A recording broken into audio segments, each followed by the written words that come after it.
Hey guys, today we're going to be sketching a lounge chair in pencil, and I'm going to show you how to shade. So this is what it's going to look like. To start, we're going to use an HB pencil on regular white paper.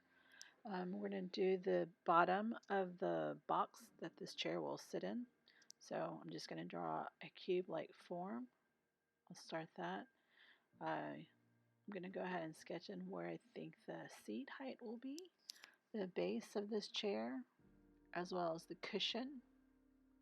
Here's where I think the cushion will be, and these are all really sketchy lines that aren't dark yet because I have to kind of finish the form out and then see if I want to change anything before I commit to darkening the lines. So I'm going to do the back. This particular chair has like a curved back. There's a slight angle to that back, so I'm correcting it lightly in my pencil. I'm going to go ahead and curve the back of it. And there's a little slope to the arm. So this slope here, I'm going to go ahead and extend the line, and I'm going to mimic the slope on the other side. So the sketch is very light right now, and then I'm going to go ahead and harden the lines that I actually like. So I might give the thickness to each of the arm sides. I might go ahead and correct how much of that cushion I'll see, the profile, because I can always erase. So everything is super light until I love a line. So right now I'm indicating where the legs are going to be to show the thickness of it and the depth of it. I'll go ahead and correct it later when I hardline it, but right now I'm just kind of showing approximately where the legs will be. Trying to give it some kind of dimension. So now you can kind of see a sofa, or not a sofa, a lounge chair. There's an appearance of a lounge chair, and the cushion is super plush. Then what I'm going to do is go ahead, there's some tufting, so I'm going to kind of line up the tufting and kind of do some angles, consistent angles to see like where the tufting will occur. So it'll kind of give me a rhythm to work with. It's like a good grid before I start shading. So I know that the front has got a little bit of a curve to it, so now I'm doing my slight curve again. It's pretty light, but it gets a little darker. For every pass that I go over, it gets a little bit darker, and then I'm correcting dimensions to see, how much of the leg do I see, and that's when those lines are a little darker. I'm showing the welting of the cushion. I'm sketching that out, and then the corners, the folds that'll occur. So I'm going to go ahead and do this. And if you're going to continue in pencil, you'll be able to cover all these sketch lines, so it doesn't bother me at least.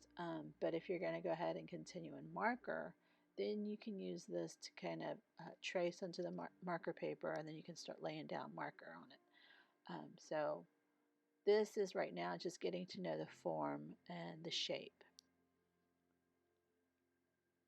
I'm going to switch on to 3B right now because I'm going to start shading.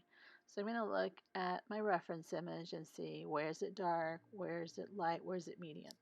Now when you're first drawing, when you're first learning how to draw, you want to use reference images and really study the angles, the negative space, the positive space, so that you can do a good job duplicating that image. When you get better, when you get a little bit more advanced, you can start changing the angle of the chair or whatever it is that you're drawing, because you will know already the basic form. So you can take this chair, you can flip it, you can turn it, you can look at it from the back side, you can flip it on to the reverse side, you can look at it front view, you can look at it back view, because you know the form. In the beginning, we use a lot of reference images just to practice the forms, practice your observation skills. But later on, whenever you put these chairs into your drawings, they're not going to always be in the same angle as your reference image. So you need to be able to get to know your form and look at the proportion, the dimension, the shape of it, so that you can turn it in your mind and go ahead and draw it that way. So right now I'm shading a little bit more, a little hatching hatch lines. Now, it really kind of depends on how much energy you want to put into this drawing. You know, if you want to really develop shading, you're going to layer on your hatching, cross hatching. If this is just a quick sketch, you don't have to do a lot of, you just indicate some hatch lines here and there, and it will look like a three-dimensional form. If you just outline it, it'll look pretty flat, but it'll still look like a chair. It looks like something you could probably color at a later date. So it kind of depends what you're using this image for. If this is you're just practicing your drawing skills, I would go ahead and shade. You're always going to look at where's it light, where's it dark, where's it medium, and you can, as you can see, I am going a little darker for every pass that I do. And I'm looking at the welting, I'm looking at the planes, the left plane, the right plane, because I don't want to just outline without thinking of shading or shadows or highlights, because when you do that, you're just stylizing the drawing and then you're making everything pretty flat. When you start to look at where is it light, where is it dark, where is it medium, that's where when your drawing actually becomes more three-dimensional. So it kind of depends on what you're doing this for.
Now I'm going to use the paper stump to kind of move my shadows around so that I'm not spending so much time with my pencil, because I'm not a fine artist. I'm just, sketching, so I'm not going to spend a lot of time being super precise with my line technique. So I like to use the paper stump just to kind of give myself a shortcut in terms of time.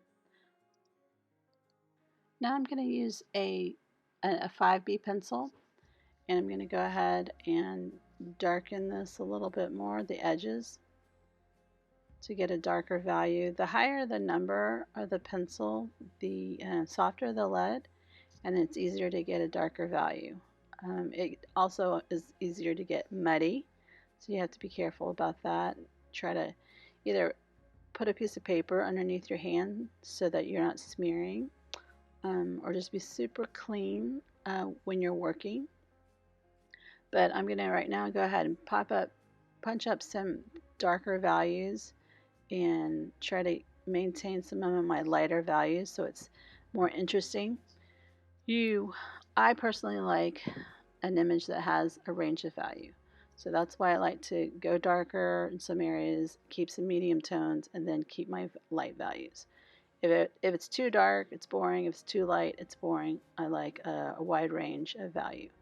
So right now I'm using the paper stump to kind of move it a little bit more, and then whenever it's not dark enough, using that paper stump because it's just not dark enough, I'll come back with a pencil and control my pencil and go a little bit darker in some areas.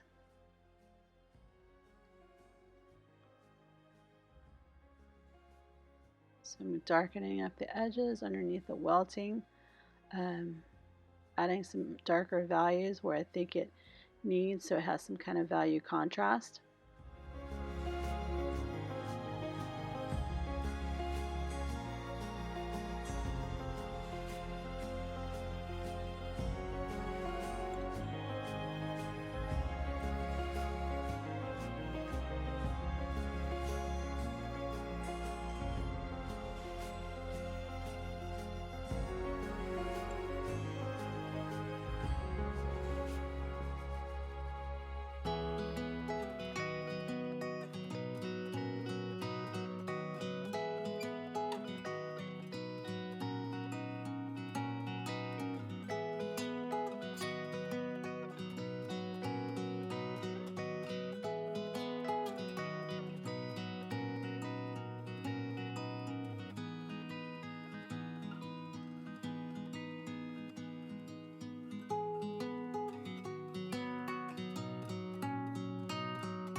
Now once I'm done with a paper stump, I'm going to come back with my eraser. This is like the last thing I do.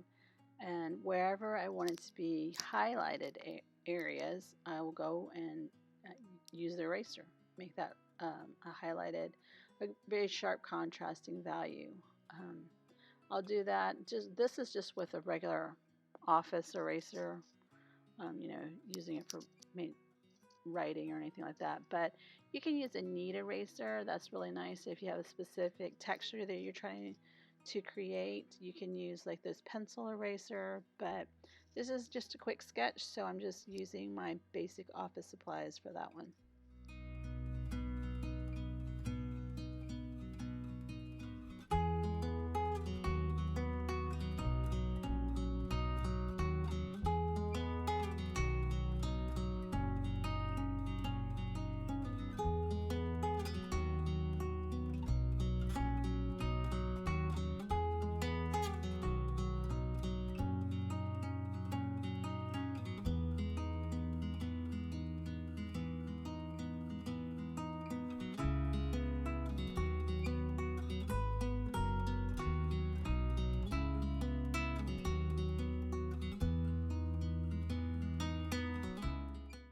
Now you'll just touch up some areas and make it a little bit darker if you need it, a little bit lighter if you need it.